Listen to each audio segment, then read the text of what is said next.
প্রিয় শিক্ষার্থী, আজকের ক্লাসে 147 পাতার এই 3 নম্বরের অঙ্কটি সমাধান করব। তো 3 নম্বরে আছে শিক্ষার্থীদের চতুর্থ শ্রেণীতে থাকার সময় ওজন কত ছিল তা ডান পাশের আয়তলেখটিতে দেওয়া আছে।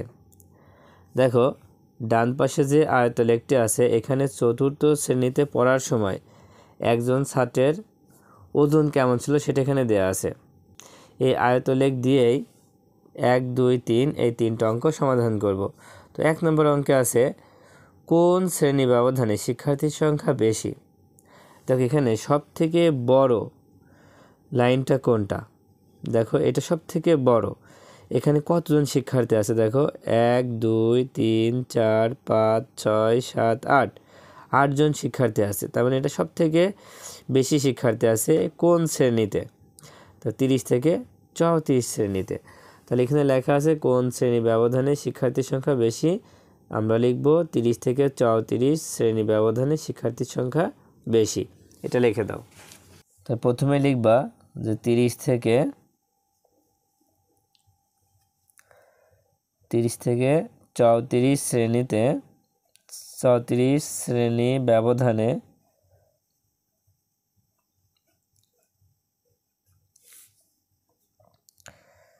শিক্ষার্থীর সংখ্যা সবচেয়ে বেশি।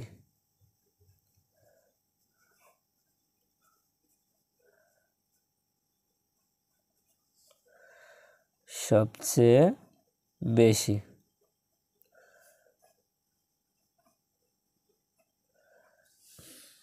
2 নম্বরে আছে 29 কেজি সমান অথবা কম ওজন সম্পন্ন শিক্ষার্থীর সংখ্যা শতকরা কত।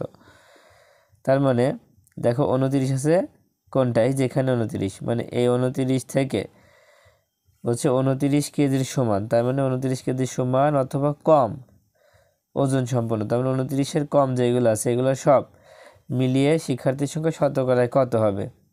তার মানে এই দুইটা মিলে করতে হবে। এই দুইটা মিলে কত হচ্ছে দেখো, 1, 2, 3, 4, 5, 6, 7, 8, 8জন শিক্ষার্থী হচ্ছে এই দুইটা মিলে। তাহলে আমরা লিখতে পারি যে 29 কেজির সমান অথবা কম ওজন সম্পন্ন শিক্ষার্থীর সংখ্যা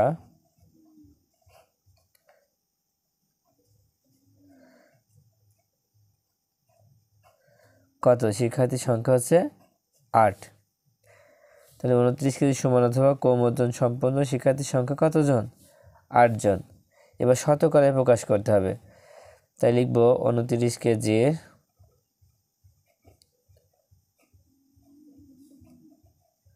সমান অথবা কম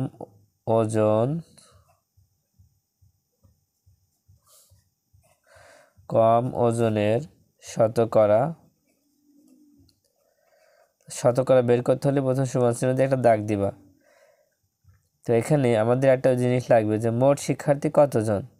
তো মোট শিক্ষার্থী আমাদের লিখে নিতে হবে। কোথায় লিখে নিবা, এই মাঝে লিখে নাও যে মোট শিক্ষার্থী, বা প্রথমে লিখে নিলে সব থেকে ভালো হতো। মোট শিক্ষার্থী কতজন, দেখো এখানে মোট শিক্ষার্থী আছে 1, 2, 3, 4, 5, 6, 7, 8, 9, 10, 11, 12, 13, 14, 15, 16, 17, 18, 19, 20, 21, 22, 23, 24, 25, এখানে 25 জন আছে। আমরা লিখে নেব যে মোট শিক্ষার্থী কতজন, 25 জন। এটা তোমরা পারলে প্রথমে লিখে নিতে পারো, হ্যাঁ, তারপর এগুলো করবে ভালো হবে। তা না হলে এভাবে মাঝেও করা যাবে। তো এই ক্ষেত্রে আমাদের মোট যে শিক্ষার্থী সেটা যাবে নিচে, মোট শিক্ষার্থী নিচে লিখবো। আর যে 29 কেজি সমান অথবা কম ওজন সম্পন্ন এটা হচ্ছে 8 জন, লিখবো হচ্ছে 8। এবার যেহেতু শতকরা বলছে তার মানে 100 লিখতে পারি। 100 তোমরা গুণ চিহ্ন দিয়ে এখানেও লিখতে পারো, আবার গুণ চিহ্ন দিয়ে পাশেও লিখতে পারো। 25 দিয়ে 100-কে ভাগ করলে 4 হয়, সবসময়ের জন্য 4 হয়। এবার 4 * 32%, কত পার্সেন্ট, 4 * 32%, এটা হচ্ছে উত্তর। এবার 3 নাম্বারটা দেখো, 3 নাম্বারে আছে আয়তলেখ দুটি থেকে চতুর্থ এবং পঞ্চম শ্রেণীর শিক্ষার্থীদের ওজন সম্পর্কে কি জানতে পারো। চতুর্থ শ্রেণীর আয়তলেখ এবং পঞ্চম শ্রেণীর আয়তলেখ, এই দুইটা আয়তলেখ থেকে আমরা কি জানতে পারি? দেখো তোমরা 3 নম্বরে এটা লিখে দিবা যে চতুর্থ শ্রেণীর আয়তলেখ থেকে দেখা যায় যে শিক্ষার্থীদের ওজন সর্বনিম্ন 20 কেজি এবং সর্বোচ্চ 44 কেজি। কিভাবে হলো চলো দেখি। দেখো চতুর্থ শ্রেণীর শুরু হচ্ছে 20 কেজি থেকে, আর সর্বোচ্চ মানে সর্বশেষ 44। এই জন্য লেখা হয়েছে যে সর্বনিম্ন 20 কেজি এবং সর্বোচ্চ 44 কেজি, এবং 30 থেকে 34 শ্রেণীতে সর্বাধিক শিক্ষার্থী রয়েছে। তো 30 থেকে 34 শ্রেণীতে সবচেয়ে বেশি শিক্ষার্থী রয়েছে। এবার পঞ্চম শ্রেণীর আয়তলেখ থেকে দেখা যায় যে শিক্ষার্থীদের ওজন সর্বনিম্ন 20 কেজি, এখানে 20 থেকে শুরু, আর সর্বোচ্চ 49 কেজি, এবং 35 থেকে 39 শ্রেণীতে সর্বাধিক শিক্ষার্থী রয়েছে। সর্বাধিক মানে সর্বোচ্চ।